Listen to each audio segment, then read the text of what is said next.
Hello guys, welcome back to our YouTube channel. నేను Abhiram. Present అయితే మనం అన్నవరమై ఇది ఉంటుంది. అన్నవరమై ఇక్కడ నుంచి వెళ్ళి తిరుపతి టు వరంగల్ టు కరీంనగర్కి అయితే ట్రావెల్ చేయబోతున్నాం. దాదాపు 4 డిస్టెన్స్ అయితే కవర్ చేయబోతున్నాం. అప్రాక్సిమేట్లీ మనకి 18 అవర్స్ జర్నీ ఉంటుంది. టికెట్స్ అయితే ఆల్రెడీ బుకింగ్ అయిపోయినాయి. తిరుపతి నుంచి వెళ్ళి వరంగల్కి ఇక్కడ నుంచి జనరల్ అయినా ఖాళీలో ఉంటుంది. దాదాపు ఇక్కడ నుంచి 5 అవర్స్ జర్నీ ఉంటుంది. రూమ్ నుంచి అయితే ప్రజెంట్ స్టేషన్కి వెళ్తున్నాం. స్టేషన్ నుంచి వెళ్ళి అక్కడికి మన తిరుపతి టు వరంగల్ టు కరీంనగర్. వరంగల్ నుంచి అయితే కరీంనగర్కి బస్సెస్ అయితే డైలీ రెగ్యులర్గా నడుస్తూనే ఉంటాయి. ఒక హాఫ్ అన్ అవర్ టు ఒక 2 బస్సెస్ అయితే ఉంటాయి పక్క.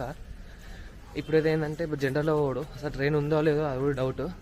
అక్కడ పోయినాక మనకి అన్నవరం నుంచి తిరుపతికి ఎంతసేపు అయితే తెలియదు. అది మెయిన్ థింగ్. అక్కడ ట్రైన్ ఉంటే కనుక బేఫికర్, లేకపోతే కనుక మనకు టాస్క్ ఉంటుంది. స్టేషన్